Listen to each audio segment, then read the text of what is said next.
Bueno, dentro del tema de choque, vamos a encontrar que el estado de choque es la incapacidad de satisfacer las demandas metabólicas de las células. Esto es un teórico, ¿no? Y de los tejidos por las condiciones. Entonces, lo que pasa es que el vaso sanguíneo, hay una fórmula que es la disponibilidad de oxígeno, que es la cantidad de oxígeno, donde tiene que ver igual el gasto cardíaco. Entonces, el torrente sanguíneo lleva oxígeno. Este oxígeno tiene que aportar o dar a las células de todo nuestro cuerpo, ¿no? Todas nuestras células, oxígeno, glucosa y otros componentes. Por alguna razón, esta disponibilidad de oxígeno, la caída de oxígeno, afecta a las células. Por eso se dice que es la incapacidad de satisfacer, ¿qué cosa? Las demandas metabólicas, es decir, oxígeno de las células y los tejidos, por consecuencia de un choque cardiogénico, séptico, obstructivo, mixto, neurogénico, etc. Esa es la causa de choque. Es decir, esa es la definición. Esta lesión celular, esta célula que en algún momento no recibe oxígeno, a un principio es reversible, ¿no? Es decir, no recibe, bueno, pues la célula se va a alimentar por otro mecanismo que es la glucólisis anaerobia, ¿no? Puede vivir, pero esto no es para siempre.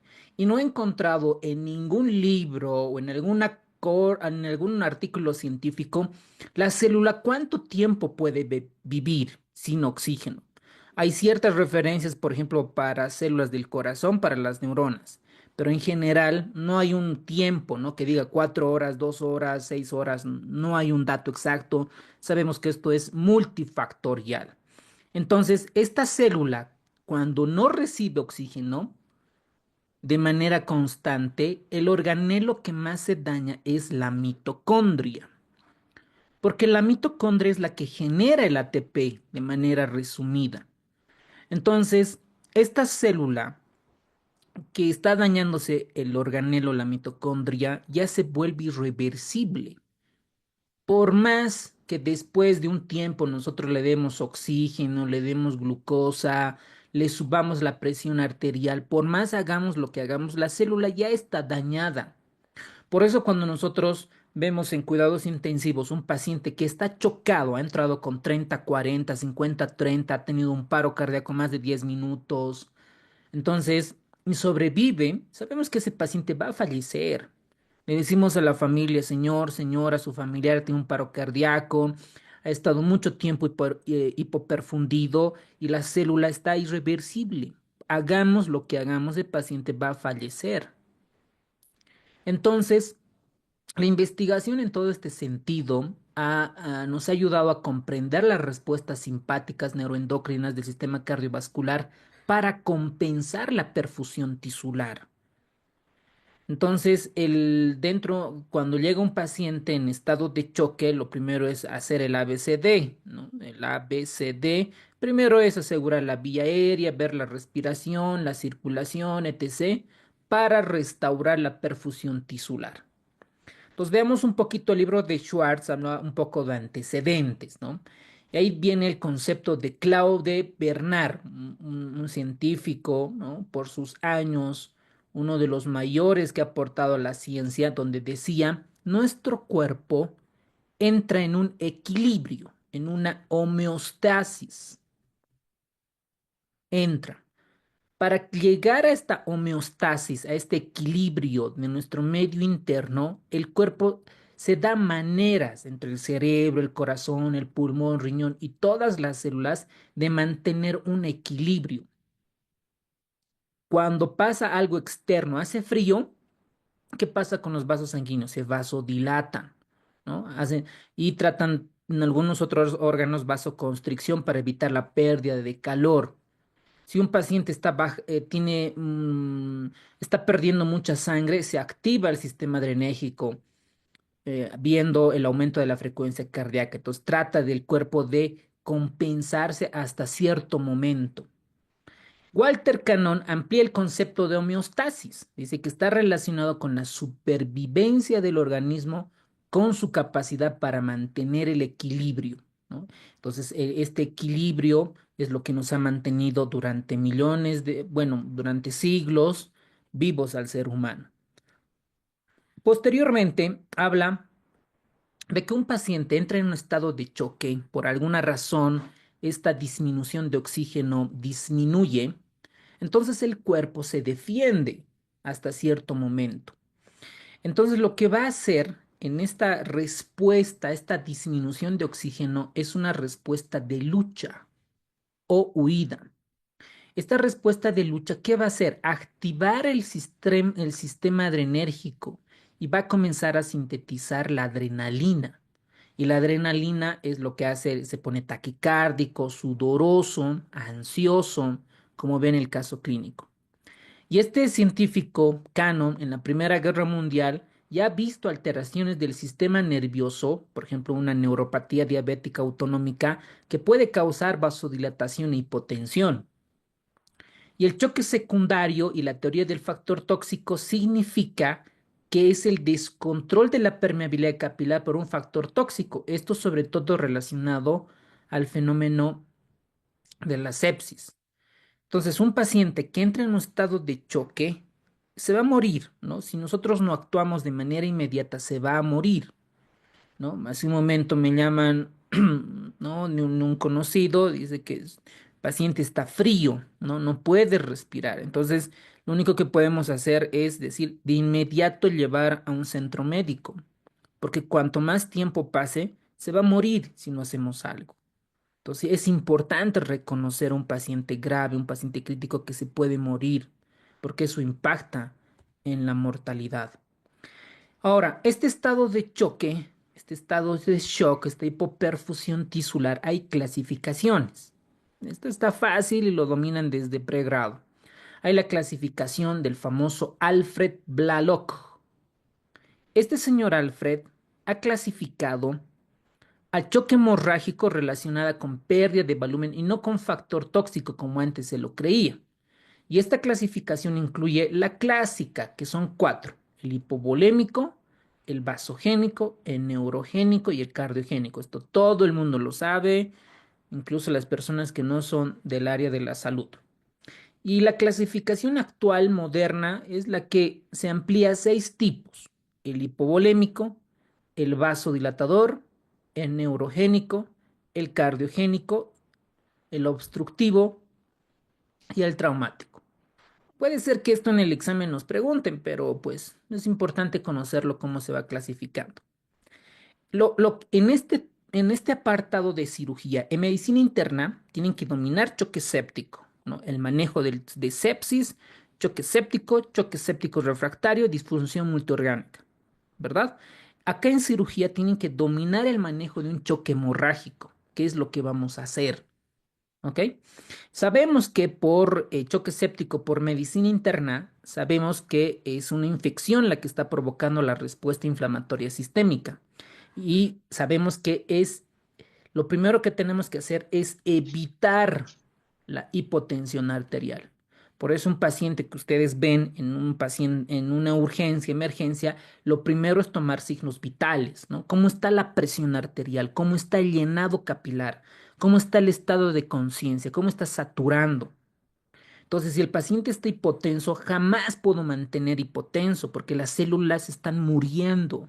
Entonces, voy a dar líquido para subir. ¿Qué tanto de líquido? 30 ml por kilogramo peso.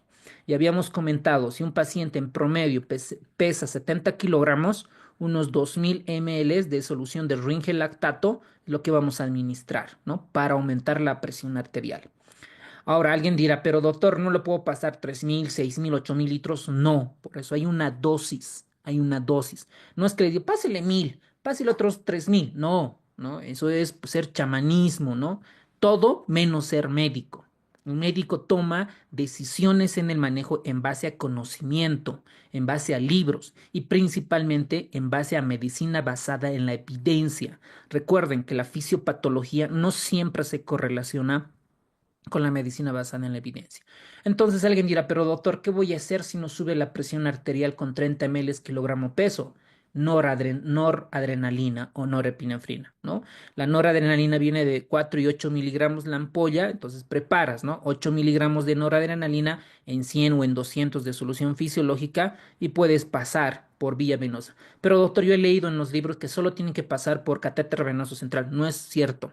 Ya se ha estudiado y se ha demostrado que se puede pasar por vía periférica, ¿no? A la enfermera o tú instalas la bránula y puedes pasar la noradrenalina hasta que llegue a un centro hospitalario de tercer nivel o cuarto nivel, ¿vale? Hasta que se encargue el médico correspondiente en el área crítica. Entonces, el primer componente central de un estado de choque es la disminución de la presión de la perfusión tisular, ¿no? Es baja la presión arterial y las células mueren, mueren, mueren. Entonces, es evitar que que baje la presión arterial dando cristaloides, dando sangre, dando noradrenalina, dobutamina, milrinona y buscando la causa por qué está hipotensando el paciente. Entonces, la definición moderna: hay una perfusión inadecuada, hay una falla metabólica y causas potenciales en el trastorno del uso del oxígeno. Desafíos actuales: la reanimación con líquidos. Recuerden, 30 ml. Esto es para choque séptico, ¿no? En choque hemorrágico, recuerden, está el control de daños, ¿no ve? Hipotensión permisiva, dar hemoderivados relación 1-1. Por eso es diferente el manejo, el choque séptico del choque hemorrágico. Aquí nos vamos a enfocar a choque hemorrágico, ¿ok? Entonces, esto de la reanimación con líquidos. Recuerden, pero doctor, yo le puedo dar 4.000 litros, o es decir, 4 litros, 5 litros, y está bien, no, pues está mal, lo estás matando al paciente, ¿no? Lo estamos matando. Entonces, no, porque sabemos que la sobrecarga hídrica igual empeora al paciente, empeora. Entonces, aquí en choque séptico hay un tema aparte que es un paciente respondedor de volumen, ¿no? Fluid responsiveness. Entonces, ahora, a nosotros, digamos, tenemos un paciente con choque hemorrágico, le damos hemoderivado, relación 1-1-1, y las células, no sabemos, ¿no? Digamos que estamos en, no sé, a 3 horas de un accidente automovilístico, ¿no? Ahora creo que ha habido ya un accidente, ¿no? Un policía fue su pierna por dinamita, creo, ¿no? Esto en Cochabamba. Entonces el paciente ha debido entrar en un choque hemorrágico, ¿no? Sí, ha sido un traumatismo grande por dinamita. Entonces, hasta que llegue a un centro médico debe tardar 1 hora, 2 horas. Entonces, durante ese tiempo las células están sufriendo. Entonces, estas células, cómo puedo saber si esta célula está sufriendo? Principalmente con el lactato. El lactato es un biomarcador de hipoperfusión tisular. Porque ustedes recuerden, aquí es la perfusión tisular lo que está afectada. ¿Cómo puedo saber laboratorialmente con lactato? Hay otros biomarcadores, el delta CO2, el delta bicarbonato, la saturación venosa central, hay muchas, pero el mejorcito digamos que es el lactato a nivel laboratorial. A nivel clínico es el llenado capilar. Entonces, también les comenté que hay un estudio donde comparan el lactato versus el llenado capilar y al parecer el llenado capilar es superior al lactato. Pero a nivel laboratorial, para el examen de la residencia, el lactato es el biomarcador de perfusión tisular. ¿Vale? Muy bien. La fisiopatología, creo que esto es intuitivo, no leyendo puede absorber conocimiento, no lo veo tan difícil.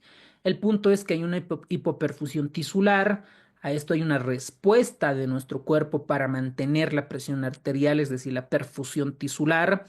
Hay mecanismos de regulación, se activan los barroreceptores, los quimiorreceptores, el sistema adrenérgico, se activa el sistema hormonal, sistema renina, angiotensina, aldosterona y otras, ¿ok? Y cuando la célula muere, la célula está muriendo, se activa el sistema inmunológico. Y este sistema inmunológico se activa dando un síndrome de respuesta inflamatoria. Es decir, aparte que está bajando la presión arterial, la célula está muriendo, está sufriendo, aparte se desencadena una respuesta inflamatoria. Entonces, lo que va a pasar, que este choque va a haber varias fases, dependiendo qué tan grave es.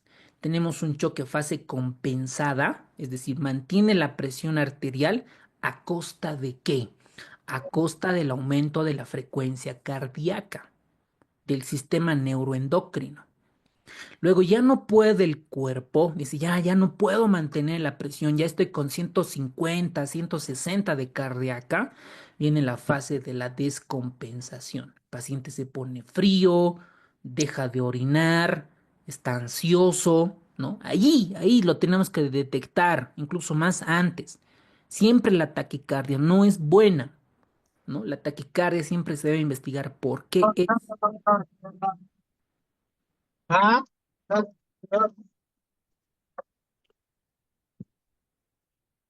Los micrófonos.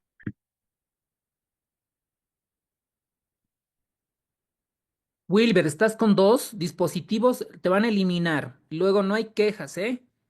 Luego después están quejándose de que no, que esto, que el otro, por favor. O alguien te está suplantando, tienes que reportar en el mensaje para que nuestros colaboradores vayan viendo, porque aquí hay dos Wilbers. No puedo estar perdiendo el tiempo en estas cosas, pero bueno, a ver, vamos a deshabilitar. doctor. Yo soy el original, doctor. Haz que me deshabilite. Ya, bien. El otro se ha salido. Se salió el otro. Me está copiando. No me di cuenta. Gracias, doc. Ya, no se preocupe, más bien mil disculpas. Bueno, sigamos. Entonces, pues este choque, ¿no? Esta descompensación llega ya a la hipoperfusión, ¿no? Donde las células van muriendo y aquí aumenta el lactato, ¿no? Por la glucólisis anaerobia, el paciente ingresa en una acidosis metabólica con anion gap elevado, secundario a una hiperlactatemia, ¿ok? Entonces este círculo se vuelve en una ruleta viciosa donde la hipoperfusión persiste a pesar de que nosotros demos oxígeno, sangre, noradrenalina, dosis caballas, dobutamina, mirrinona, pero las células ya están muertas. Ya hay una fase irreversible, ¿no? Una fase irreversible y pues si las células ya no podemos hacer mucho y sabemos que el paciente va a fallecer. Entonces, este es el esquema alucinante que nos trae Schwartz. Miren el efecto celular, el efecto directo que trae esta hipoperfusión. Miren, hay la ruptura del equilibrio entre el hospedador y microbio. Esto es en parte séptico, ¿no? En la parte de sepsis. Estos productos bacterianos, una E. coli, Staphylococcus, Klebsiella, bla, lo que van a hacer junto con otros es activar los receptores de reconocimiento de patrones, los famosos receptores tipo TOL. Esto va a activar a nivel celular y va a ver que las células vayan dañándose y al final llegar a una disminución de la perfusión tisular, ¿no? Por la vasodilatación y el paciente ingresa en choque. Esto en un proceso séptico. También en la parte del traumatismo, ¿no? Un paciente que está en traumatismo, hay una lesión tisular, hay una lesión tisular y esto también van a activar patrones moleculares, principalmente los patrones moleculares asociados a daño. Entonces, como ustedes verán, hay una respuesta inflamatoria, se activan células donde van descompensando cada vez más. Lo mismo pasa con un choque cardiogénico, con un choque neurogénico, lo mismo con un choque hemorrágico. Independientemente qué tipo de choque sea, lo que va a llegar es que la célula vaya muriendo. Acá tenemos, por ejemplo, dos componentes importantes dentro de la fisiopatología. Tenemos acá una disminución del gasto cardíaco, esto es tanto en choque cardiogénico y en la parte séptica y también en la parte hemorrágica, es donde hay un retorno, disminución del retorno venoso, ¿no? Porque no hay sangre, ¿no? No hay precarga. Esta disminución de sangre va a hacer que las células mueran, ¿no? Las células no sobrevivan. Entonces, lo que va a pasar es que la célula, en vez de entrar una vía, una ruta metabólica aeróbica, entra en una parte anaeróbica. y esta parte anaeróbica genera lactato. Y el lactato lo que va a hacer es consumir el bicarbonato, quemar la gasolina y por ende va a llevar a una acidosis metabólica, ¿no? Entonces, en un paciente que está en estado de choque, ¿qué vas a esperar? Una acidosis metabólica con anión gap elevado, ¿no? Entonces hay una pérdida de líquido extracelular, una hipoxia celular, disminución de la perfusión coronaria, y esto hemos visto que un paciente cuando ingresa en choque hemorrágico también se puede infartar. También existe la disminución de la perfusión tisular. Todos van a llegar a esto, ¿no? Todos van a llegar a la disminución de la perfusión tisular, ya sea el parte séptica u otras. Entonces se desencadena un montón de receptores a nivel molecular. Esta tabla demuestra cómo son las fases del choque. Miren, a un principio está compensando. ¿Qué compensa? El aumento de la frecuencia cardíaca. Y ustedes ven acá la presión arterial media, ¿no? Un paciente está en 80 y va manteniendo, ¿no? 70, 60, 50, 40, va manteniendo. Pero llega en un punto cuando la presión arterial cae por debajo de 50, a que ya las células ya están entrando en hipoperfusión tisular.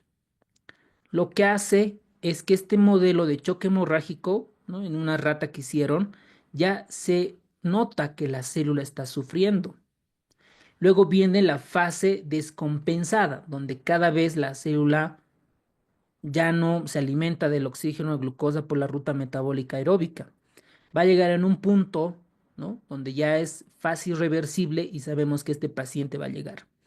Uno de los errores más frecuentes que se ve, que los pacientes fallecen dentro de cuidados intensivos, es que no llegan a tiempo, no se resuelve a tiempo por alguna razón, porque están en fase compensada cuando durante ni el paciente, ni el familiar, ni el médico lo puede detectar y van pasando horas, ¿no? Van pasando horas.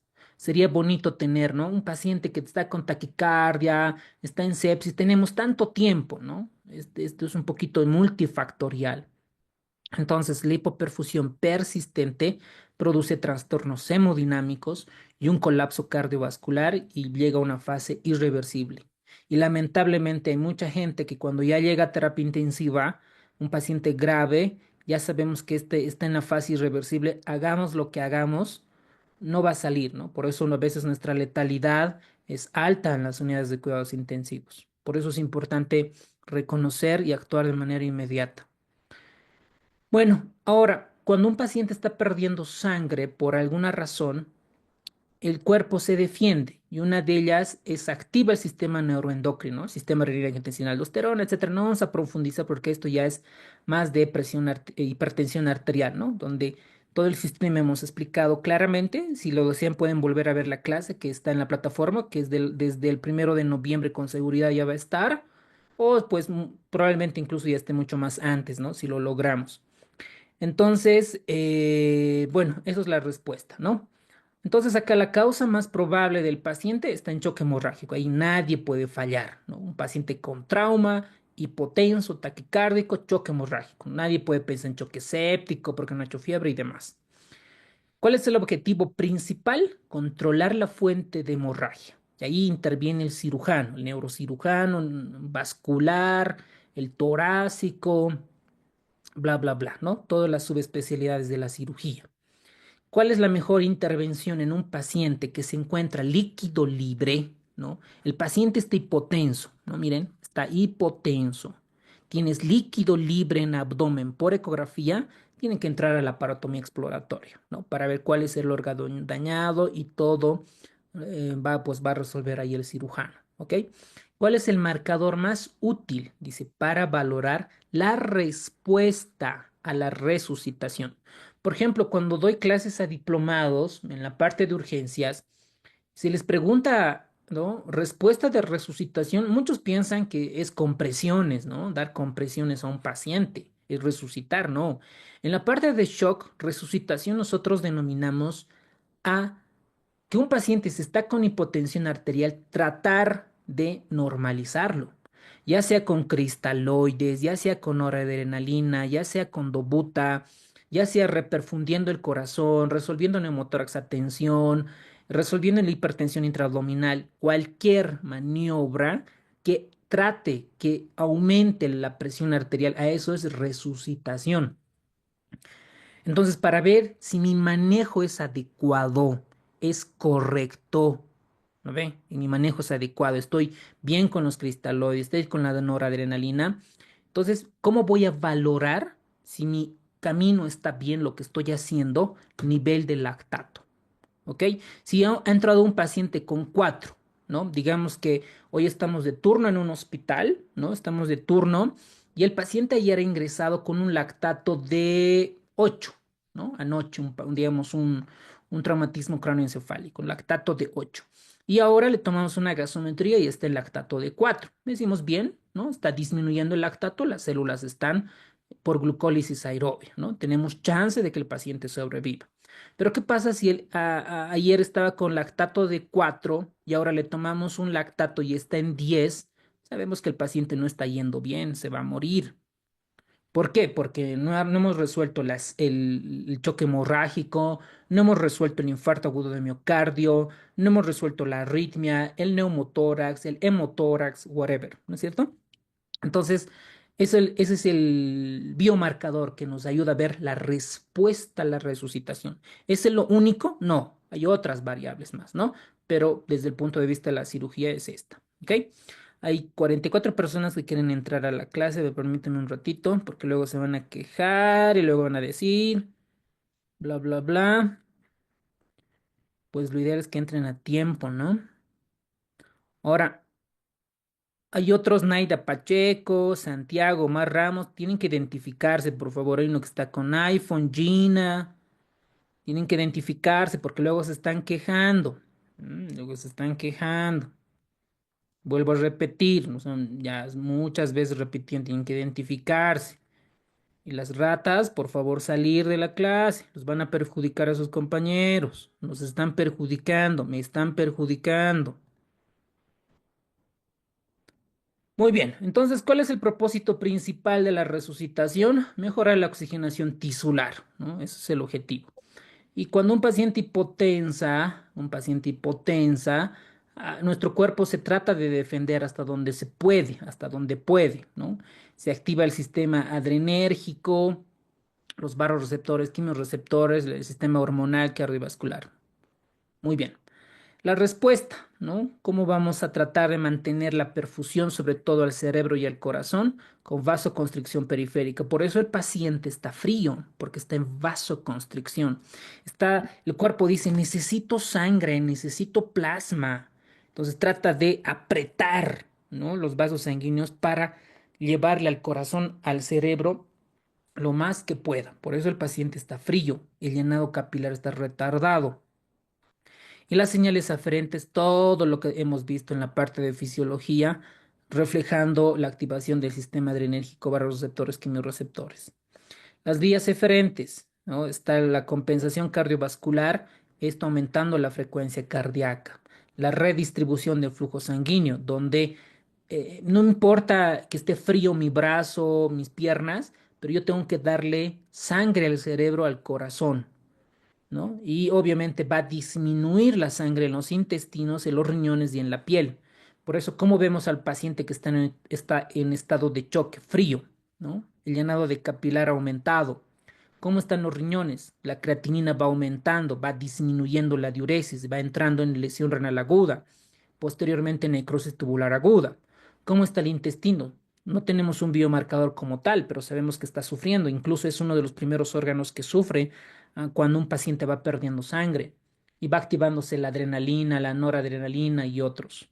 Y dentro de la parte metabólica, aumentan los niveles de glucosa por un fenómeno, bueno, por una ruta metabólica que es la glucogenólisis y la gluconeogénesis. El objetivo es mantener buenos niveles de glucosa, porque la glucosa es el alimento para nuestras células, ¿verdad? Luego también se activa el sistema hormonal, ¿no? Promueve la gluconeogénesis. El sistema renina-angiotensina-aldosterona se activa más no poder con el objetivo de retener sodio y agua, ¿no? Entonces en el riñón dice, necesito sodio, atrapa el sodio todo lo que puede, por ósmosis va a tratar de jalar agua por los riñones. Entonces la diuresis va a disminuir, ¿no? Va a disminuir. También se activa el sistema renina-angiotensina-aldosterona, el ADH, Y la acción del choque séptico ya pues es otro mundo, ¿no? Ahorita estamos más enfocados en choque hemorrágico, ¿ok? Muy bien. Ahora, dentro del sistema cardiovascular hay un equilibrio, ¿no? Hay un equilibrio. Ustedes saben que tenemos la presión arterial. La presión arterial tiene que ver mucho con el gasto cardíaco y tiene que ver con la resistencia vascular sistémica. Este gasto cardíaco va a depender de la precarga, de la poscarga y de la contractilidad ventricular. Gracias a estos componentes vamos a dar buena microcirculación. Entonces hay muchos médicos que tratan de valorar cómo está nuestra microcirculación. Cuando uno dice cómo está la presión arterial, cómo está la frecuencia cardíaca, a algunos autores llaman esto macrohemodinamia. Y para valorar la microhemodinamia hay otros mecanismos para valorar. Por ejemplo, esto en neuroanestesia, neurointensiva, hay varios aparatitos que miden cómo están las neuronas, están perfundiendo, ¿no? Para monitorizarlo. Entonces, esta homeostasis circulatoria depende del gasto cardíaco, de la resistencia vascular sistémica principalmente. Y hablar del gasto cardíaco tiene que ver mucho la curva de Frank-Starling. Esta curva de Frank-Starling nos va a ayudar a valorar si el paciente es respondedor de volumen. ¿Cómo es esto? Dirán, ¿no? Ustedes recuerden esta figura donde a un paciente le doy volumen, digamos que esta es la contractilidad, ¿no? De un paciente, una contractilidad. Le damos volumen de 200 ml de cristaloide. Esta contracción mejora, boom, mejora. Entonces, respondedor de volumen. Le doy 200, pero en vez de aumentar la contractilidad, disminuye, es un paciente que no responde a volumen. ¿No? Entonces, esto nos ayuda a entender la curva de Frank-Starling. Obviamente, si ingresan a la parte de anestesio, terapia intensiva o cardio, la parte hemodinámica, van a profundizar estos conceptos de fisiología cardíaca avanzada. Muy bien. Ahora, les comentaba que también tenemos macrohemodinamia, ¿no? La presión arterial y otras variables. Luego tenemos la microhemodinamia o la microcirculación. Esta microcirculación ahora nosotros podemos valorar gracias a biomarcadores como la perfusión celular. Y uno se dirá, y uno se pregunta y dice, a ver, ¿cómo podemos saber cómo está nuestra mitocondria? Si sabemos que la célula, lo que más daña dentro de ella es la mitocondria, ¿cómo podemos saber? Ahorita están en fases de investigación y esperemos que la IA nos pueda ayudar a entender, que haga investigaciones en base de datos extensos, que nos pueda ver cómo podemos valorar la mitocondria. ¿No? Hasta ahorita tenemos el delta CO2, hay algunos autores, algunos investigadores que nos proponen, están la microdiálisis, ¿no? Varios otros biomarcadores que no están validadas todavía, ¿no? Le falta todavía llegar a valorar las mitocondrias. Entonces, cuando les comentaba, no es dar líquido por doquier, 3 litros, 4 litros, porque esto va a empeorar a la célula. Entonces ustedes imagínense, ¿no? A la célula que está sufriendo, la mitocondria que está sufriendo, le damos volumen, le ahogamos, le encharcamos lleno de líquido, obviamente va a empeorar. Entonces ustedes cuando estén o han estado en hospitales, ven un paciente, ¿verdad? Y de repente le ven con edema en miembros inferiores, o está con edema en los glóbulos, en globo ocular, ¿no? En los párpados. Sabemos que la célula está sufriendo y ese líquido lo tenemos que sacar. Y alguien dirá, pero a ver, doctor, ¿cómo hacemos si un paciente está hipotenso y está con edema? ¿Cómo sacamos el líquido? Porque si damos diuréticos va a hipotensar el paciente. Ahí viene pues el perfil hemodinámico, ¿no? Viene el perfil hemodinámico. ¿Qué perfil hemodinámico tiene? ¿Cómo vamos a sacar ese líquido a un paciente que está hipotenso? Entonces, ya eso, ¿no? Y en la práctica, pues si tenemos más tiempo, ahí les vamos a ir preparando para ver este tipo de pacientes, ¿ok? Una de las preguntas clásicas que ingresan en los exámenes de la residencia es el perfil hemodinámico de cada tipo de choque. ¿no? El perfil hemodinámico. Por ejemplo, este perfil hemodinámico vamos a tener varias variables para ver, ¿no? Tenemos el índice cardíaco, tenemos la resistencia vascular sistémica, tenemos la capacitancia venosa, la PVC, ¿no? La presión venosa central y la PCWP, que es la presión ocular de la arteria pulmonar. Esta es la saturación venosa, ¿no? Esta es la saturación venosa de oxígeno.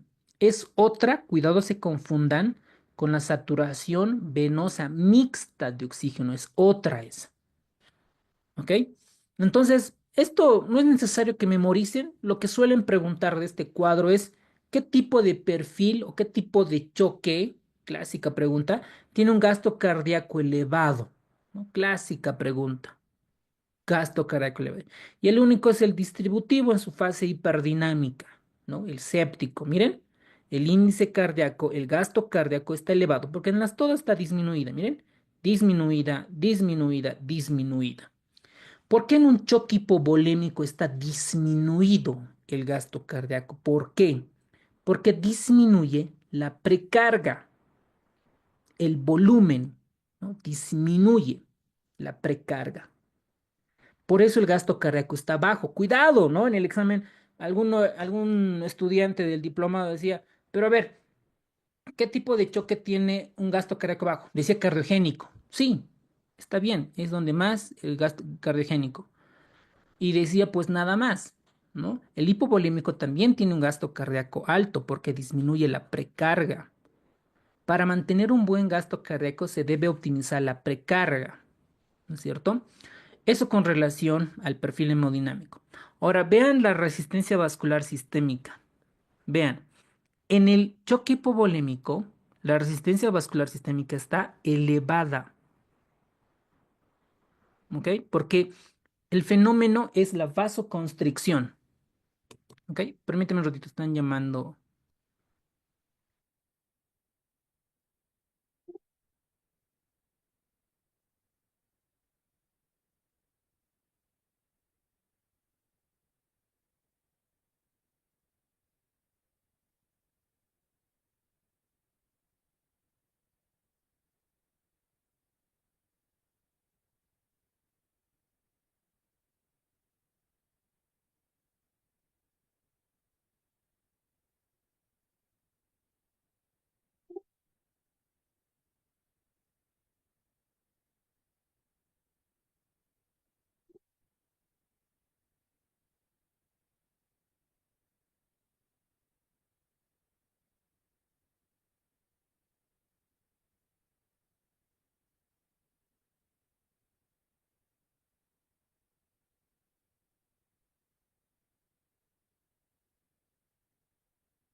Muy bien, entonces les comentaba, ¿no?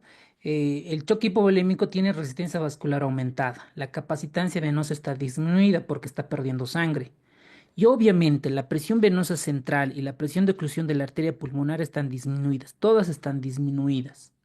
¿Qué tenemos que hacer el tratamiento? Aquí vamos a poner. Obviamente, optimizar la precarga. ¿Cómo vamos a optimizar? Dando cristaloides, coloides o hemoderivados. ¿Ok? Muy bien. En el parte séptico, el gasto cardíaco está elevado, la resistencia vascular está disminuida, la capacitancia venosa está aumentada, porque hay solamente que hay vasodilatación, hay líquido, pero hay fuga capilar. Y la presión venosa central y la presión de oclusión de la arteria pulmonar puede estar alta o disminuida. Esto depende de qué. Depende en qué fase está. Si está en la fase hiperdinámica o está en la fase hipodinámica. Y lo mismo pasa con la saturación venosa central. ¿Vale? El cardiogénico, pues sabemos que el índice cardíaco está disminuida, aumentada la resistencia vascular. Por ejemplo, a ver, les comento. Ayer o antes de ayer, había un paciente que se había operado de un tumor de vejiga. No sé si era sí, que estaba infiltrando incluso riñones. Entonces, el paciente ha perdido mucha sangre, ¿no? El paciente ha perdido en transoperatorio, ha entrado el paciente en un choque hemorrágico, ¿ok? Ha entrado. Entonces, el anestesiólogo dice que ha bajado la presión hasta 60-30 la presión. ¿Ok? Le han dado cristaloides, noradrenalina, hemoderivados. Y en ese momento los cirujanos pues estaban corrigiendo la causa, ¿no? Estaban ahí operando, tratar de resolver y al final la presión arterial recuperó a 110/70. Entonces yo le pregunto, ¿no? Le decimos, a ver, señor anestesiólogo, ¿cuánto tiempo estaba hipotenso? No, estaba 2 horas. ¿2 horas? Sí, 2 horas. Entonces, sé que este paciente, por más que esté con buena presión, incluso con noradrenalina baja, va a desencadenar la respuesta inflamatoria.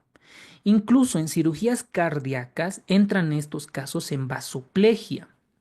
Pero alguien dirá, pero si no está perdiendo sangre, no, no está infartado, no tiene neumotórax, no tiene hipertensión intraabdominal, ¿por qué está hipotenso?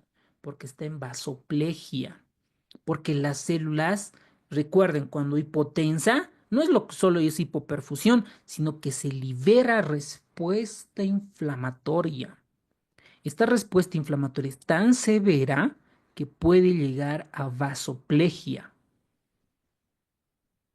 ¿Ok? Entonces, por eso es importante ver el tiempo y demás, algunas situaciones para ver, controlar esos componentes. Bueno, eso es con relación al perfil hemodinámico. Entonces, cuando la célula no recibe oxígeno glucosa, ¿no? Entonces la célula no puede alimentarse de ATP. Entra en un metabolismo anaeróbico. Este metabolismo anaeróbico que genera lactato. ¿Y qué ocasiona el lactato? Acidosis metabólica con anion gap elevado. ¿Qué pasa? La célula, cuando su mitocondria está dañada, ¿no? ¿No? La mitocondria está chao. La mitocondria genera ATP por el ciclo de Krebs, la cadena fosforilativa, bla, bla, bla, ¿no? Entonces, como no hay ATPs, se daña la proteína, se daña la membrana, se daña el ADN. Entonces ya es una situación irreversible por esos compuestos que pasan, ¿ok? Y en la parte hormonal, ¿qué pasa? Se libera mayor cortisol y mayor glucagón. El objetivo es tener buenos niveles de glucosa para darle a la célula cuando un paciente esté entrando en hipoperfusión tisular. ¿Vale? Muy bien. Las respuestas inmunológicas, esto ya comentamos, una célula ingresa en hipoperfusión tisular y se libera una respuesta inflamatoria, ¿no? Esta respuesta inflamatoria puede estar activada por un sistema innato, por el sistema adaptativo o por una respuesta inmune ante el choque. Y esto nosotros lo conocemos como el SIRS, ¿no es cierto? Entonces, un paciente que ingresa en choque, si recuperamos, va a generar un síndrome de respuesta inflamatoria sistémica. Y en algunos casos, el libro de Schwartz no habla de esto, pero ingresa en vasoplegia. Y vasoplegia a veces no responde a la noradrenalina, dosis caballas, ¿no? Noradrenalina, vasopresina. Incluso tenemos que usar azul de metileno. Y a veces en nuestro país no tenemos azul de metileno, ¿no? Pero cuando hacemos un rote en España y en México, pues ahí sí se cuenta, ¿no? El azul de metileno para manejar la vasoplegia. Como les comentaba, esto se ve frecuentemente en cirugías del corazón. Ahora, este sistema inmunológico va a comenzar a disparar la inflamación por moléculas endógenas, ¿no? Estamos los oligómeros de hialuronano, sulfato de parán, las proteínas surfactantes. De todos estos no van a memorizar para el examen. Si yo quisiera o quisieran que nos pregunten, tendría que ser algo relevante, algo importante de estas moléculas endógenas que son patrones moleculares asociadas a lesión. ¿Cuáles de ellas las que están más estudiadas? Dos potencialmente preguntables. Uno que es el ADN mitocondrial y otro que es el biglucano. Posteriormente seguramente ya saldrán estudios como biomarcadores, pero actualmente no las usamos, ¿ok? Porque todavía están en fase de investigación. Pero al menos algunos artículos científicos están en el ADN mitocondrial y biglucano como moléculas que son patrones moleculares asociadas a lesión. Y otros que han debido igual escuchar mucho en los libros de patología, en los libros de fisiopato, en los libros de terapia intensiva, que es la activación de los receptores DAMP y PAMP, que son productos intracelulares dañados. Entonces, una vez que la célula está dañándose, van a haber productos intracelulares dañados. Puede ser proteína, glucoproteína, fosfolípido, y esto sería ideal identificar, ¿no? ¿Cómo podemos saber una célula que está dañándose por hipoperfusión? Identificando estos patrones. Yo asumo que en un par de años ya van a ver en laboratorio para poder identificar estos productos intracelulares dañados. ¿M? Luego la respuesta antimicrobiana, los marcadores clave de respuesta inmunológica. Esto tampoco es necesario que se memoricen todas, ¿no? Sabemos, ustedes igual deben dominar, que el factor de necrosis tumoral alfa, interleucina 1, interleucina 6 predisponen a la inflamación. Son citocinas proinflamatorias y las antiinflamatorias es la interleucina 10 por excelencia.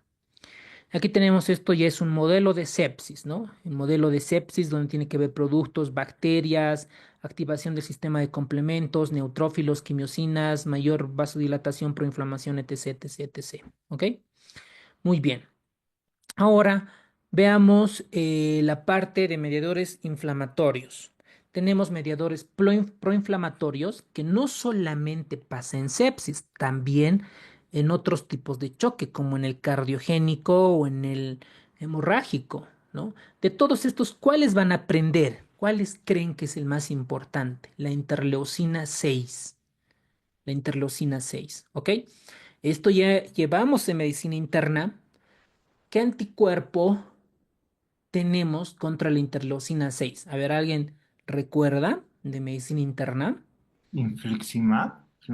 No, no, no, está bien, el infliximab es un anti-TNF alfa, ¿no? Es un antifactor necrosis tumoral alfa.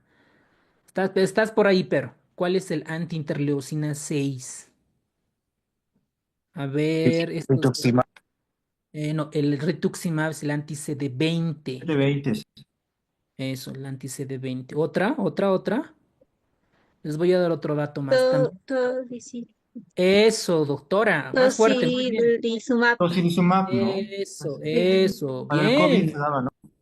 Eso, sí, doctores. ¿Ven? Por eso es importante, ¿no? Porque cuando les decía de estos proinflamatorios, ¿cuál van a recorrer interleucina 6?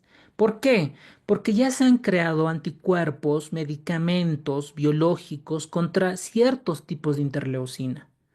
Y pues es importante para medicina interna, para AR, enfermedades inmunológicas, los anti-TNF alfas, ¿no? El humanizado, el porcino, bla, bla, bla. Es importante recordar.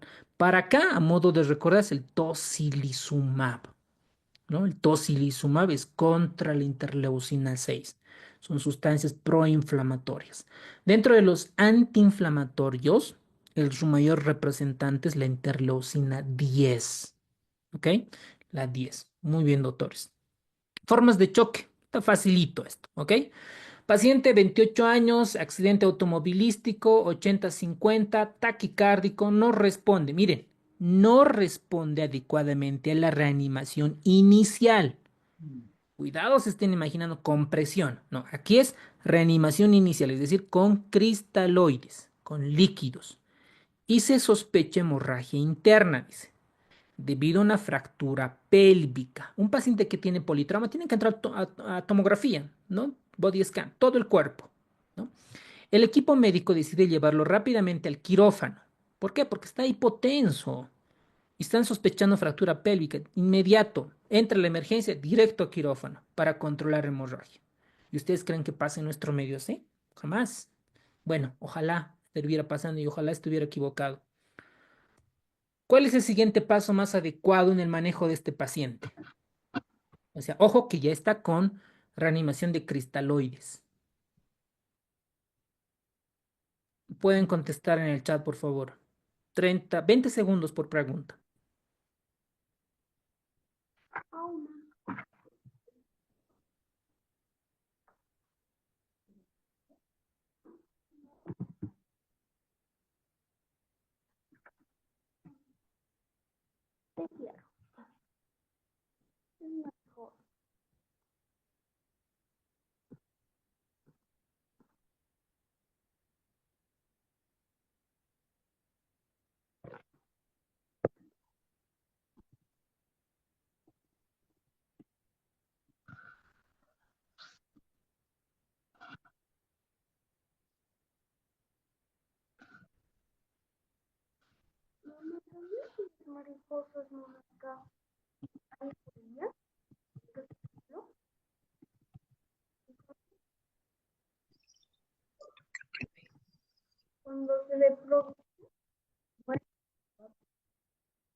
Haz hacia arriba el cuaderno y la mano siempre tiene que estar así. Lo que se mueve es el cuaderno, no la mano. Lleva esto a la cocina o hazlo a un lado.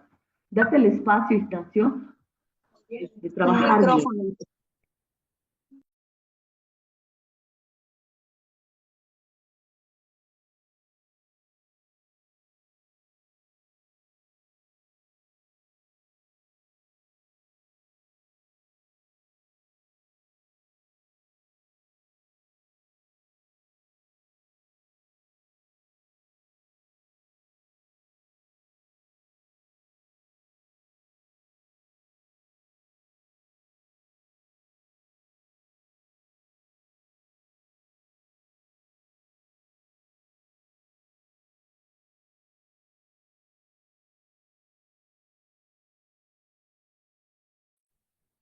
Excelente, muy bien. Entonces, el choque hemorrágico es la causa más frecuente de choque en un paciente quirúrgico o un paciente con traumatismo, ¿no? Esto es obvio, está fácil. Ahora, ¿qué tienen que saber para el examen? ¿No? Ahora, si ustedes dan una revisada a la nueva bibliografía, son los mismos temas que a mi grupo privado les comentaba, el encargado del ministerio, son los mismos temas del año pasado. Así que tranquis, más bien tienen que ponerse más las pilas, ¿no? Tienen que asegurar su ingreso. Les quedan 3 mesecitos más para toda su vida, 3 mesecitos más para toda tu vida, para que estés más tranquilo, porque pues siempre hay un poco de diferencia entre ser médico general y médico especialista. Yo diría mucho. Bueno, entonces, dentro de la clasificación de la hemorragia, vamos a tener por clases, ¿no? Por ejemplo, ¿cómo se ponen los diagnósticos de ingreso? ¿No? Tenemos, por ejemplo, un paciente de, a ver cómo era este caso clínico, 28 años, ¿no? Traumatismo, a ver, ¿dónde es el trauma? Pelvis, creo que es, ¿no? O es abdomen. Ah, sí, pelvis. Ok. Entonces, nuestro diagnóstico de ingreso sería diagnóstico de ingreso politraumatismo, ¿no? Politraumatismo. Otro diagnóstico sería choque hemorrágico. Shock hemorrágico. A este choque hemorrágico tenemos que ponerle un apellido. Tenemos que ponerle un apellido. Entonces, ¿cómo vamos a saber si es clase 1, clase 2, clase 3, clase 4, dependiendo a la frecuencia cardíaca? Por lo menos yo me guío así, ¿no? Entonces, veamos nuestro caso clínico. A ver, ¿cuánto de frecuencia cardíaca tiene? 125. Entonces, con frecuencia cardíaca de 125, ¿qué le corresponde? Clase 3. Entonces ponemos choque hemorrágico, clase 3. Y ya le pondrás otros diagnósticos, ¿no? Por ejemplo, fractura de pelvis, le pondrás lesión renal aguda, tal vez tiene fractura de tobillo, de muñeca, tendrá neumotórax, etcétera. ¿Ok? ¿Para qué nos sirve esta clasificación? Para saber cuánto está la mortalidad, ¿no? ¿Cómo está la mortalidad en este paciente? Entonces, dentro de esta, ¿cómo se van a guiar? Más o menos por la frecuencia cardíaca, es un tip, porque no vamos a comenzar a memorizar todas, ¿no? No vamos a comenzar a memorizar todas. Entonces, clase 1, clase 2, clase 3, clase 4. Y sabemos que la clase 4 es que donde ya pierdes más de 2000 ml. ¿Cuántos, una persona de 70 kilogramos, cuánto tendrá de volumen plasmático? Eso lo vimos en el primer tema de líquidos. ¿Cuántos ml?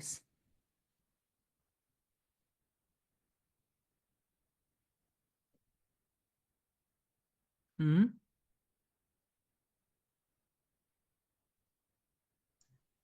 3.5. Más o menos, ¿no? Entonces, si ya pierde 2000 ml, 2 litros, entonces sabemos que este paciente va a fallecer. ¿Ok? Para eso sirve. La causa común, pérdida de sangre. El diagnóstico inicial es ver la vía aérea, mantener la presión arterial, los signos clínicos que ya comentamos ampliamente. Y un paciente que entra en choques porque ha perdido de sangre al menos 25 al 30%. ¿No? 25, esto desde la clase 2, el paciente ya tiene hipotensión ortostática. ¿Vale? Entonces, aquí tenemos la clasificación de la pérdida sanguínea. Esto es potencialmente preguntable en los exámenes de la residencia. Leve o ligero menos del 15%, moderado del 15 al 30%, grave más del 30% y crítico más del 40%. ¿Y cómo hacemos el diagnóstico de choque? Medimos los niveles de lactato y el déficit de base. Y alguien dirá, ¿pero qué es el déficit de base?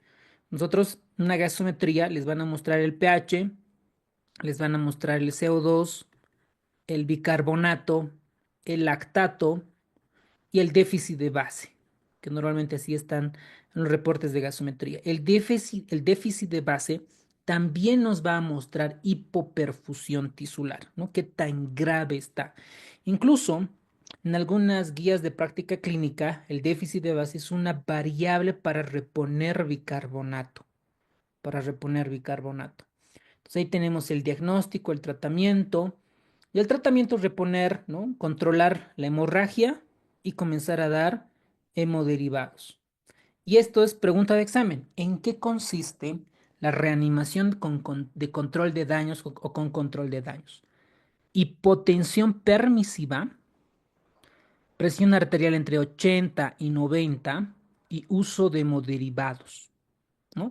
Yo les sugiero para los que van a ser cirujanos, emergenciólogos, repasar más la reanimación de control de daños. ¿Ok? Entonces, el pilar del tratamiento de un choque hemorrágico es restituir el volumen con hemoderivados. Ese es el objetivo. Recuerden, ayer veíamos, cuanto menos administremos cristaloides, mucho mejor en los pacientes. Les va mucho mejor a este tipo de pacientes.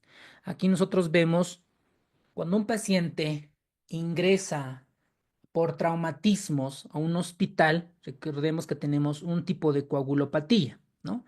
Que es la coagulopatía inducida por trauma, ¿verdad? Por trauma. Eso tenemos, coagulopatía inducida por trauma. En la coagulopatía inducida por trauma, ¿qué es lo que se altera? ¿Qué está alterado? El TP, INR, el TTPA, tenemos hipofibrinólisis, tenemos consumo de factores de coagulación. ¿Qué es lo que le caracteriza a la coagulopatía por trauma, doctores? Pueden activar su micrófono. Hiperfibrin, Eso, doctora, dale, dale. Hiper. hiperfibrinolisis. Exacto. Hiperfibrinolisis. Eso, muy bien, doctora. Y eso vamos a detectar con el trombo elastograma, ¿no? Con el trombo elastograma. Entonces, con este método vamos a detectar la hiperfibrinólisis. Hiperfibrinólisis. Eso es lo que pasa en la coagulopatía inducida por el trauma. Entonces, para evitar esta hiperfibrinólisis, vamos a usar antifibrinolítico. ¿Y cuál es el antifibrinolítico, doctores? El que funciona. tranexámico. Es muy bien, el ácido tranexámico. Y esta tabla, este cuadro explica eso. Miren, el tiempo de tratamiento. Miren, acá nosotros vamos a tener el tiempo en horas. ¿Ok? Aquí vamos a tener en horas. Miren, 1 hora, 2, 3, 4, 5, 7, 8. Miren, y este es el odds ratio. El odds ratio, doctores, ya tienen que estar capos para esta altura, tienen que estar cracks. ¿Para qué diseño de estudio se emplea los odds ratio? Casos y controles, cohortes, prospectivos, ensayos clínicos aleatorizados. ¿En qué diseño de investigación se emplea los odds ratio?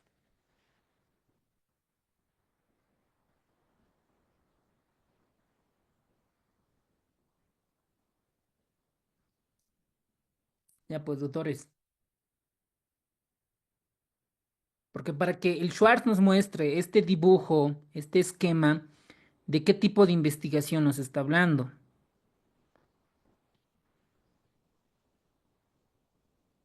Bueno, los espero. A ver.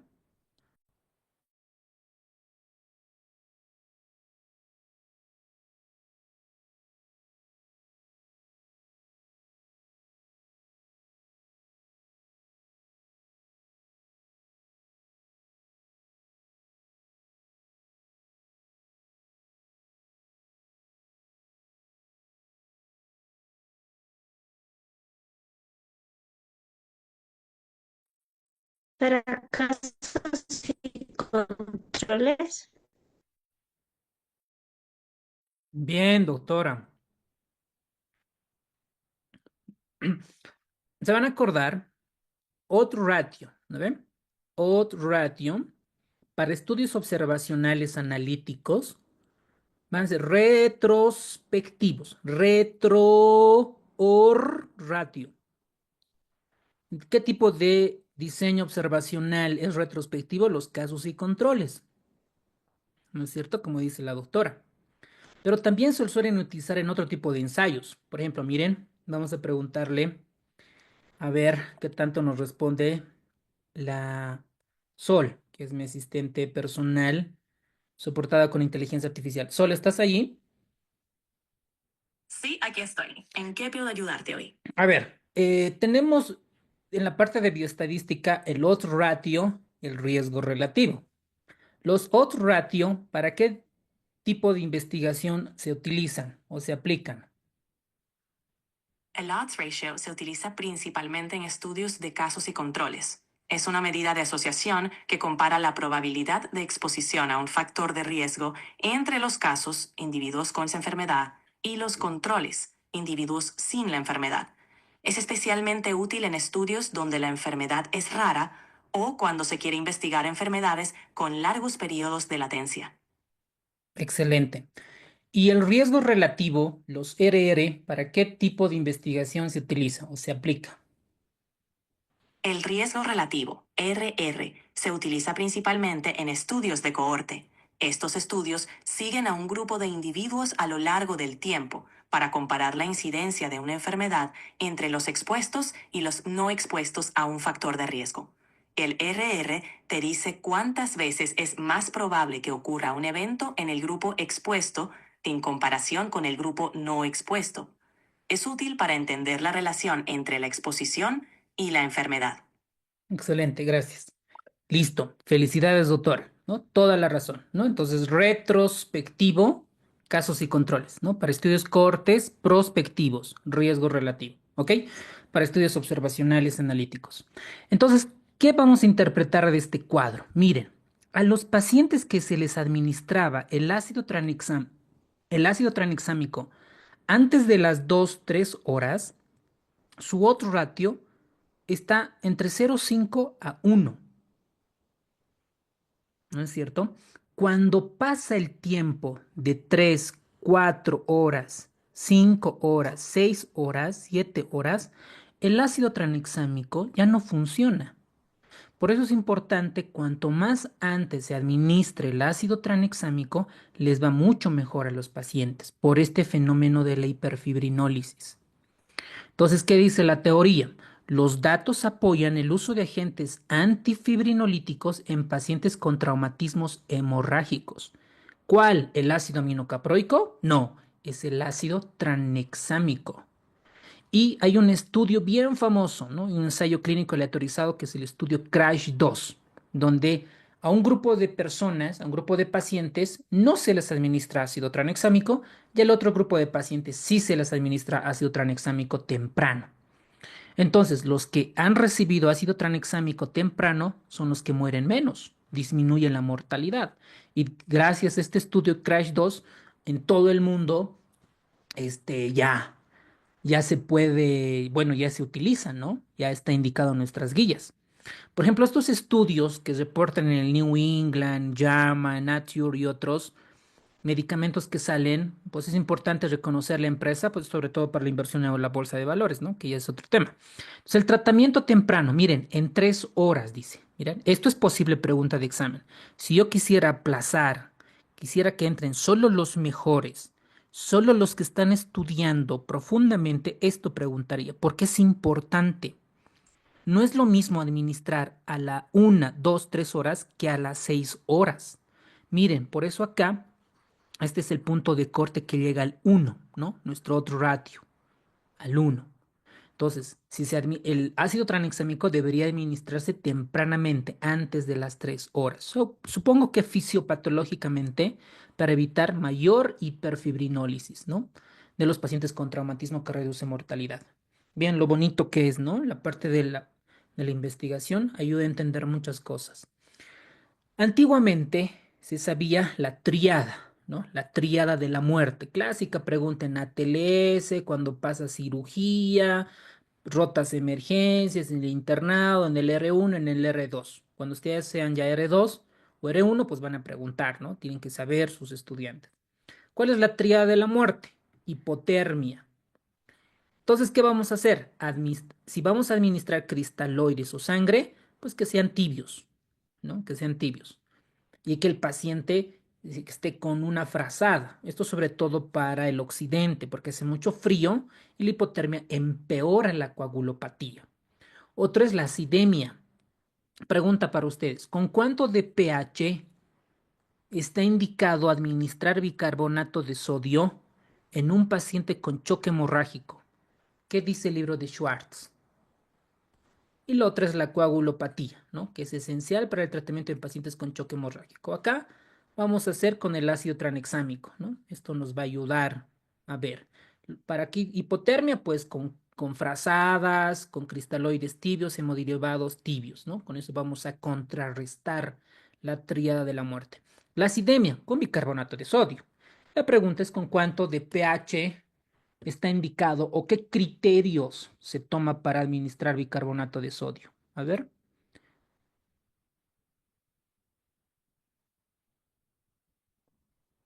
¿Cómo es? ¿Con cuánto de pH?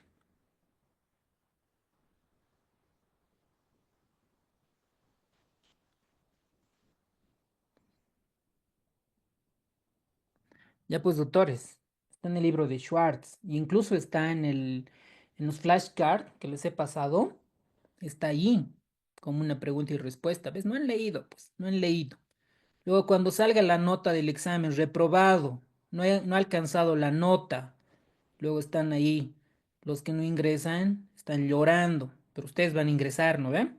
Van a ingresar, todos ustedes que están en la clase van a ingresar.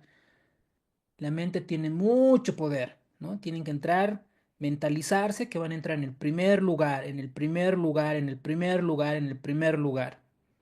Con menos de 7.1 creo que era. No, 7.2, doctora. A ver, lee el libro de Schwartz. El del pH tienen que acordarse, 6.9 para cetoacidosis, 6.9 o 7 creo que es. Es que las guías dice 6.9, yo en la práctica diaria aplico 6.9. Creo que medicina interna está con 7, esa parte hay que revisar.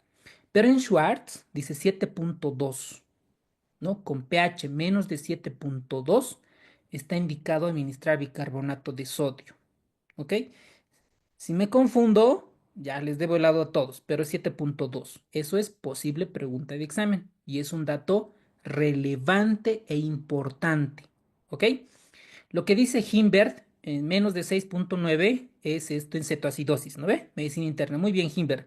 Himbert es uno de los doctores que más está estudiando, ¿no? Se nota que está estudiando súper cool, súper full.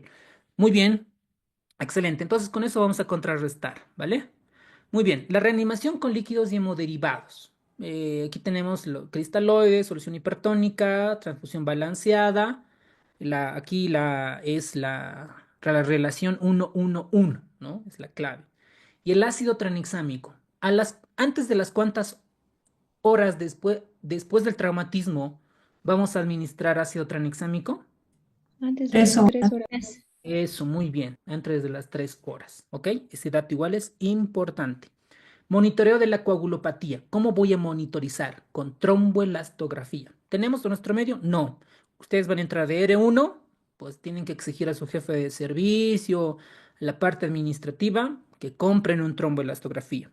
Yo supongo que algunas clínicas en Cocha, en Santa Cruz, deben tener, pero hay mucho politrauma. Aquí también en La Paz, no sé qué clínica tendrá, pero en los hospitales donde yo he trabajado, en algunos centros no la tenemos, tromboelastografía. Sí nos ayudaría mucho a valorar cuánto es la prevalencia, ¿no? De la hiperfibrinólisis, por ejemplo. Muy bien. ¿Qué más? ¿Cuál es el paso más adecuado para el manejo de este paciente? Llevar al paciente a cirugía, ¿no? Es importante porque está sangrando. ¿Cuándo es reanimación o hipotensión permisiva con 80 a 90 milímetros de mercurio? ¿Qué tipo de fluido es de primera opción de reanimación? Los cristaloides. Y el estado de choque por traumatismo es lo que más frecuente se ve, ¿no? Aquí lo que más aumenta la supervivencia es los hemoderivados, lo que hemos visto, la relación 1-1, ¿ok? Muy bien. De choque séptico vamos a hablar muy poquito, puntos claves, ¿ok? Puntos claves, 30, 20 segundos por pregunta. ¿Cuándo se recomienda hidrocortisona? La hidrocortisona en choque séptico es hidrocortisona, la indicación, lo que dice el Surviving Sepsis, hidrocortisona, 200 miligramos en 200 cc de solución fisiológica IV para 24 horas. Porque aquí lo que queremos es la acción mineralocorticoide. ¿Por qué? Porque esto va a jalar sodio, por ósmosis va a jalar agua. Ese es el efecto que deseamos. Aquí nos están preguntando cuándo está indicado cuando usamos corticoides como terapia adyuvante en choque séptico refractario. A ver qué opinan. Pueden contestar en el chat, por favor.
Excelente, muy bien, doctores. Están bien, están súper bien.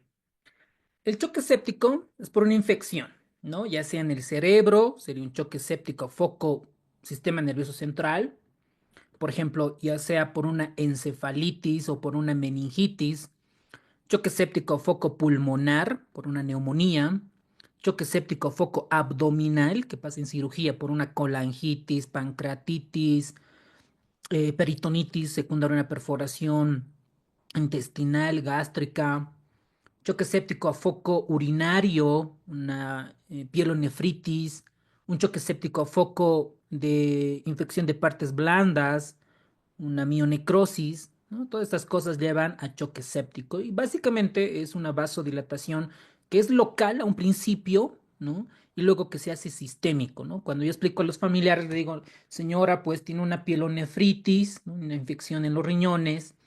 Esta infección en los riñones está pasando ya a la sangre, ¿no? Esta inflamación pasando a la sangre y eso es lo que hace que baje la presión arterial y las células vayan muriendo poco a poco y puede fallecer la paciente si sus células no se recuperan. ¿Y eso de qué depende? De comorbilidad, si tiene diabetes, si toma corticoides, la edad, muchos otros factores que intervienen en este proceso de la historia natural de la enfermedad. Entonces, el choque séptico básicamente es un choque distributivo, vasodilatador, ¿no? Por todas las sustancias proinflamatorias que local se vuelve sistémico. Y la gran diferencia, lo mismo, ¿no? Tiene hipotensión taquicardia, pero lo que sí le va a diferenciar del choque hemorrágico es la fiebre. La fiebre, ¿no? Tienen que tener fiebre porque pues tienen infección. Ahora, obviamente, en medicina nada es 100%. Y ustedes cuando hagan informes médicos no tienen que detallar todo, porque los abogados no saben nada de medicina, pero se dan de cuenta. Cuanto más detalles, más te van a preguntar. Entonces, lo más superficial que se pueda. Esto es consejo de mis profesores y sí ha estado funcionando en toda esta práctica en todo lo que llevo de especialista y subespecialista, ¿vale? Entonces, esta es la fiebre, es lo que le diferencia de esto, ¿no? Entonces, aquí el choque séptico tiene un gasto cardíaco elevado, ¿no? Y una vasodilatación periférica. Como hay una vasodilatación periférica, tengo que usar medicamentos con vasoconstricción periférica, como la noradrenalina. Cuando yo era internito, ¿no? Hace muchos años, usábamos un medicamento que era la dopamina, ¿no? Y mis residentes superiores me preguntaban, ¿en qué dosis está? ¿Dosis alfa, dosis beta, dosis dopa? Antes usaba este medicamento, pero salió el estudio, el SOAP, donde han demostrado, hicieron un ensayo clínico aleatorizado, a un grupo de pacientes con choque séptico les daban noradrenalina y a otro paciente, a otro grupo de pacientes les daban dopamina. Y el outcome, el resultado salió que los que más sobreviven fueron los pacientes que han recibido noradrenalina, ¿no? Y los que han recibido dopamina, pues fallecen más. Entonces, chao, desde ese entonces dopamina. Incluso que es arritmogénica, ¿no? Empeora las arritmias, FA, flutter auricular, etc, etc, etc, ¿vale? Muy bien. Entonces, el diagnóstico le hacemos con sepsis 3, ¿no? La respuesta desregulada ante una infección, ¿no? Esa es la definición de sepsis. Y aquí el tratamiento, ustedes ya van a hacer R1 un par de semanas y sepsis se ve en todo lado, ¿no? En la parte pediátrica, aunque la parte de gineco, sobre todo de emergencias, medicina interna, ni qué decir, y lo que tienen que dominar es las guías del Surviving Sepsis. ¿Ok? Ahí de memoria, ¿no? Lo primero que tienen que hacer para valorar, para manejar bien sus pacientitos, ¿ok? Para el examen de la RESI, el volumen es 30 ml, ¿no? Kilogramo peso, si no responde noradrenalina y si no responde vasopresina, ¿ok? Y si a pesar de todo esto sigue el paciente hipotenso, comenzamos a usar hidrocortisona. Entonces, la hidrocortisona está indicada para hipotensión refractaria. ¿Ok? Refractaria. Entonces, ¿cómo sería nuestro resumen? A ver, sería cristaloides, 30 ml. Si no responde noradrenalina, si no responde vasopresina, si no responde hidrocortisona. ¿Ok? 200, el Surviving Sepsis dicen 200 miligramos y en función en 24 horas. Si no responde, hay que medir el gasto cardíaco y pues, está indicado usar inotrópicos, ¿no? Si tiene una disfunción gasto cardíaco bajo, incluso ver la hemoglobina para ver si requiere transfusión sanguínea. Antes, también cuando era interno, manejaban los de Rivers, también el Schwartz vi que dicen, ¿no? El protocolo de River, pero es antiguo. Eso no deberían de preguntar. Y el si preguntan, son unos bolas, ¿no ve? Tienen que preguntar lo que está actual, lo que está actual. Lo que está actual es el surviving sepsis. Si preguntan River, nada que ver, ¿no ve? Entonces veamos. Esta es la campaña al surviving sepsis, ¿no? Sobreviviendo a la sepsis. La que dice, ¿no? La medición del lactato debe de volverse a medir iniciales si es mayor a 2 milimol litro. Hiperlactatemia es más de 2. Obtención de hemocultivos antes de la administración de antibióticos. Esto es un error frecuente, frecuente. ¿Qué tiene? Neumonía. ¿Cómo está la presión arterial? Baja. Choque séptico foco pulmonar. Listo. Administraremos ceftriaxona, levofloxacina. No, antes se debe tomar hemocultivo, ¿no? Entonces, la indicación que vas a poner, ya vas a ser residente, pondrás, ¿no? Ceftriaxona, ¿no? 1 gramo IV cada 12 horas, ¿no ve? Después de obtención de hemocultivo. Entonces, tu enfermera ya vas a ver que primero tiene que tomar hemocultivo. Entonces, en el servicio donde estés, en medicina interna, bla, bla, bla, en cualquier servicio, tenemos que tener los frasquitos de hemocultivo. Toma y recién se administra los antibióticos. ¿Ok? Esto es error frecuente. Yo lo he hecho, ¿no? Lo he pasado, pero ya, ¿no? Lo ideal es administrar antibióticos antes, bueno, previamente tomar los hemocultivos. Administración de antibióticos de amplio espectro, esto es bien discutible, ¿no? Ahí los infectólogos nos van a criticar. La administración es 30 ml kilogramo peso. Y el uso de vasopresores, si está hipotenso durante y después de la reanimación, el objetivo es mantener una presión arterial media mayor o igual a 65 milímetros de mercurio. El pilar del tratamiento del choque séptico es la reanimación con líquidos, terapia antibiótica adecuada, previa toma de muestra para hemocultivo y control de la fuente de infección, si es clínico o si es quirúrgico. Si es peritonitis, obviamente tiene que entrar el cirujano, ¿no? Nosotros como clínicos no vamos a ayudar mucho, necesitamos el cirujano para que nos pueda colaborar. Entonces, ¿cuándo está indicado los corticoides? En hipotensión refractaria. Y alguien dirá, doctor, ¿cómo es esto de hipotensión refractaria? Cuando la noradrenalina, o sea, primero le hemos dado cristaloide, ¿verdad?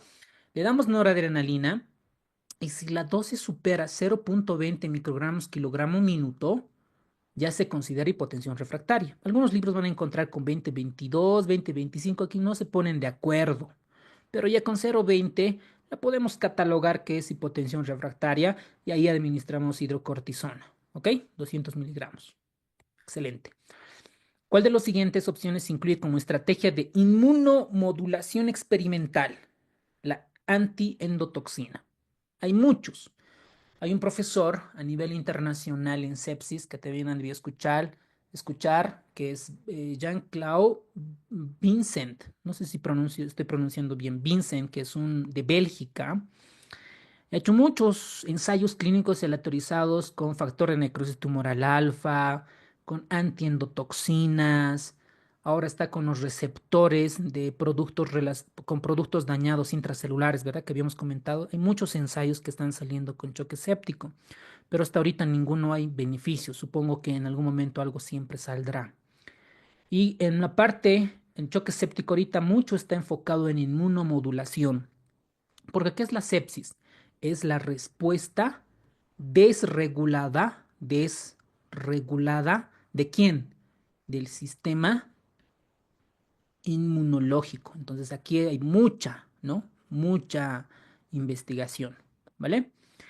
Choque cardiogénico, esto hemos llevado en cardio. Lo único que tienen que recordar es que el índice cardíaco tiene que estar menos de 2.2.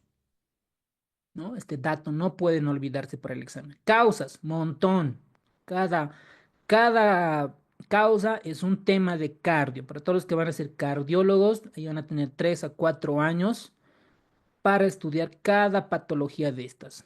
Estenosis mitral, insuficiencia mitral aguda, insuficiencia aórtica aguda, bla, bla, bla, bla, bla. ¿Ok? Causa común. Ya con eso terminamos, doctores. 15 minutos más. 10, yo digo. 10 más o menos. ¿Cuál es la causa más común de choque obstructivo?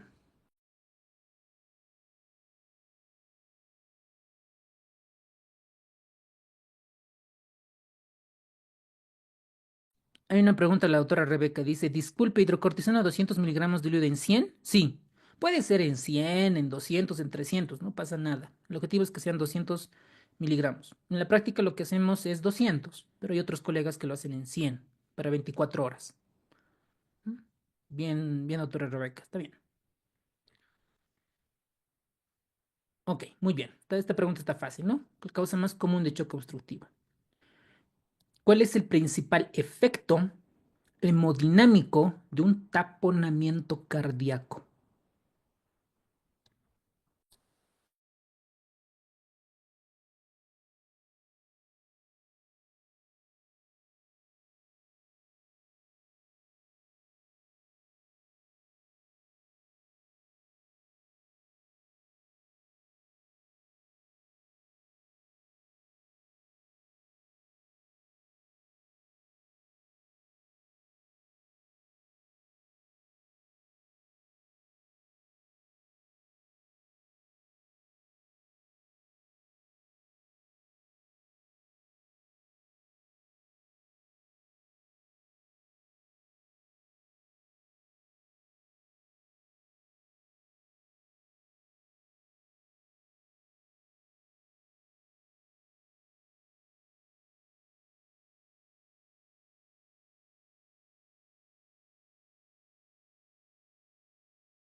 Siguiente pregunta. ¿Cuál de los siguientes signos clínicos es parte de la tríada de Beck?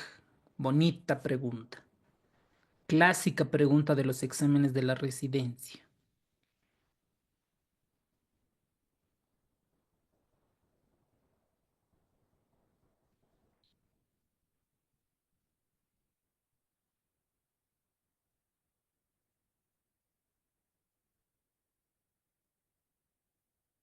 Muy bien, Julio. Muy bien, Marlene, Manuel, Pedro, Anaí, Esther, Lourdes, José.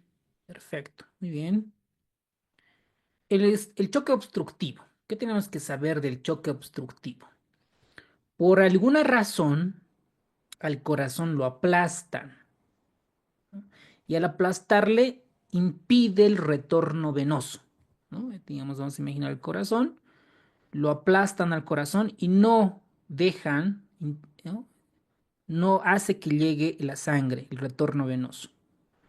¿Cuáles pudieran ser? Taponamiento cardíaco o pericárdico, tromboembolismo pulmonar, neumotórax a tensión, obstrucción de la vena cava inferior, TBP, útero grávido, neoplasia, aumento de la presión intratorácica, ya sea por una PIP muy elevada, la presión expiratoria al final de la expiración, o una neoplasia. ¿Qué tienes que recordar para el examen? Lo más frecuente. ¿Y qué es lo más frecuente? Neumotórax a tensión. ¿Ok? No vas a memorizar todos, pero esto sí, no puedes perdonar a tu competencia regalar esta pregunta. ¿Cuál es la causa más frecuente de choque obstructivo? Neumotórax a tensión. ¿Cuál es la segunda causa? Taponamiento cardíaco. ¿Ok? Muy bien. El diagnóstico es clínico. Por ejemplo, vamos a tener la tríada de Beck, hipotensión, tonos cardíacos apagados, distensión de las venas de cuello, sobre todo en derrame pericárdico. ¿Ok? El tratamiento de descompresión pleural, si es un neumotórax, si es un taponamiento cardíaco, descompresión pericárdica. Hace un mes o 2 meses tenía una paciente que nos estaba hipotensando y le estaban dando la culpa al abdomen, ¿no? Decían que era una peritonitis con ascitis y ese tipo de cosas. El paciente estaba internado por un cáncer de ovario, bueno, por un tumor, porque no estaba biopsiado. por tumor de ovario y pues la paciente está hipotensa. Y le hacemos la ecocardio y había un derrame. No tengo no tengo las imágenes en mi celular, pero lo tengo en el ecógrafo. Un derrame pericárdico. Me ha costado llegar al corazón. Tenía miedo de perforar el ventrículo derecho porque lo primero que puedes complicar es perforar el BD. Y pues fue difícil, ¿no? Porque la aguja no alcanzaba. Entonces, por otro acceso tuvimos que entrar porque ya estaba pensando mandarlo al cirujano para que haga la ventana pericárdica, pero era como un fin de semana, iba a morirse el fin de semana. Entonces, sí, ¿no? Es importante actuar. Si un paciente está hipotenso y tiene derrame pericárdico, tiene taponamiento cardíaco. El diagnóstico es clínico, ¿no? Es clínico. Ahora, si hacemos por ecocardiografía, pues ya hay otras variables, ¿no? Como la variabilidad de la válvula tricuspidia, el mitral, los flujos transmitrales y tricuspidios, ¿ok? Y eso ya es un poquito más de cardio. La primera causa de choque obstructivo es neumotórax a tensión. Eso no la pueden perdonar. ¿Por qué el taponamiento cardíaco? ¿Qué afecta? Porque no se llena bien el ventrículo, sobre todo el ventrículo derecho. No hay buen llenado ventricular. Entonces está afectada la diástole. ¿Cuál de los siguientes clínicos es parte de la tríada de Beck? La hipotensión. Todos contestaron. ¿Ok? El estado de choque neurogénico se refiere a la disminución de la presión de la perfusión tisular por pérdida del tono vasomotor. ¿Por qué sucede? Traumatismo de médula espinal, neoplasia de médula espinal o una anestesia espinal o epidural. El choque neurogénico les diré que tiene un pronóstico malo. Yo la verdad he visto muy pocos choques neurogénicos. La última vez era un paciente, no me acuerdo si era de Oruro o de Potosí, que llegó a La Paz porque no sentía las piernas, porque de ebrio o ebria, no me acuerdo, creo que era dama, se había rodado las gradas, entonces ya no sentía las rodillas ni las piernas. Entonces el paciente estaba con ligera hipotensión arterial y normalmente cuando uno baja la presión, cuando una persona tiene la presión arterial baja, lo que hace es la frecuencia cardíaca se eleva, ¿no ve? Pero este paciente su frecuencia cardíaca estaba en 45, 50. Entonces, ¿cómo pueden diferenciar un choque neurogénico? Porque tiene presión arterial baja y con tendencia a la bradicardia. Y pues sabemos que su pronóstico no es tan bueno porque pues hay un traumatismo, se ha partido la médula espinal total o parcial.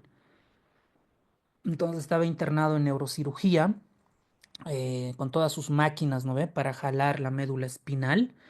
Pero pues imagínense que sabemos que ese paciente probablemente nunca más vuelva a caminar, ¿no? Entonces esos casos son fatales. Esto muy pocos casos de choques neurogénicos. El diagnóstico, miren este dato, bradicardia, hipotensión. Estos dos datos, suficiente para que te acuerdes que un paciente pueda tener choque neurogénico. ¿Ok? Muy bien, caso clínico, 45 años, ingresado a cuidados intensivos por accidente automovilístico, frecuencia cardíaca elevada, presión arterial baja, la administración de líquidos con Ringen lactato, Ringen normal, hemoderivados. El déficit de VAS indica acidosis persistente, o sea que no está yendo bien, el paciente continúa estando muy enfermo. Se le realiza una espectroscopía casi infrarroja y muestra disfunción mitocondrial. Miren este dato. Aquí ya están valorando la mitocondria. ¿Con qué? Con espectroscopía infrarroja.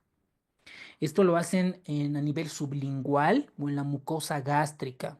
Había un par de médicos en Chile que estaban haciendo investigación con la espectroscopía infrarroja. Además, las mediciones del volumen telediastólico del ventrículo derecho y de la potencia del ventrículo izquierdo. Esto es monitorización avanzada que se hace en terapia intensiva. ¿Ok? Esto es pura terapia intensiva, porque ya estamos manejando variables avanzadas de hemodinamia o de cardiología, la parte hemodinámica. Por debajo de lo esperado, sugiriendo una precarga insuficiente. Si dice precarga insuficiente, significa que le falta volumen, precarga, y una función cardíaca disminuida. Puede ser que al mejorar la precarga podamos mejorar el gasto cardíaco. ¿Cuál de los siguientes parámetros específicos es más útil? Dice, más útil para valorar el déficit de oxígeno. Déficit de oxígeno. Esto ya la saben, ¿ok? Ya lo saben. En el contexto de este paciente, que indicaría persistencia de un déficit de base elevado. ¿Por qué tiene déficit de base elevado? Porque está en hipoperfusión, ¿no? Porque está en hipoperfusión, no estamos mejorando. ¿Cuál es la utilidad de la espectroscopía infrarroja? ¿Cuál es la utilidad? Obviamente, monitorizar la perfusión tisular y la mitocondria. ¿Ok? Entonces ya tienen otro dato ahí, doctores. ¿Cómo valoro la función mitocondrial con espectroscopía? ¿Qué es espectroscopía? ¿Vale? Muy bien. Entonces, el criterio de valoración y reanimación, definición objetivo, valorar si el paciente está en choque. ¿Qué vamos a pedir? Lactato, déficit de oxígeno, es decir, una gasometría arterial donde nos va a mostrar si está en acidosis metabólica sí o no, y los elevados o las elevaciones del lactato. ¿Vale? Los parámetros, signos vitales, gasto cardíaco, presión venosa, consumo de oxígeno que nos van a ayudar a valorar. ¿Cómo vamos a valorar la parte tisular? La perfusión tisular con niveles de lactato, primero, ¿no ve? Para el examen de la RESI. Y luego tenemos el déficit de base. Si entre estas dos en las opciones existe, van a contestar lactato. ¿Ok? ¿Cómo voy a valorar la parte celular con espectroscopía infrarroja? El lactato déficit de base, luego tenemos otras tecnologías de monitoreo avanzado y sobre todo la parte de hemodinamia avanzada que puedo valorar la precarga y la función cardíaca. Entonces, ¿qué criterios de valoración de la reanimación tenemos? Todas, ¿no? Lactato, déficit de base, gasto cardíaco, bla, bla, tonometría gástrica, bla, bla, bla, espectroscopía casi infrarroja, potencial de membrana, trifosfato de adenosina. Para el examen, lactato, es suficiente. Entonces, contestando, ¿cuál es el más útil? Niveles de lactato. ¿Qué nos indica que el déficit de base persiste elevado? Hipoperfusión tisular. ¿Para qué sirve la espectroscopía casi infrarroja? Para valorar la oxigenación tisular y la disfunción mitocondrial. Listo, señores. Hemos terminado. Preguntas. Buenas noches. Doctor, buenas noches. Una consulta sobre la parte clínica en el choque, doctor. Cuando habla de neurogénico, es piel caliente, ¿verdad? Y en el distributivo también se tocan las extremidades caliente, doctor. ¿Me escuchan? Ahora sí creo. Buena pregunta, doctor. En un choque neurogénico, evidentemente la paciente tiene piel caliente, ¿no? Llenado capilar, incluso el llenado capilar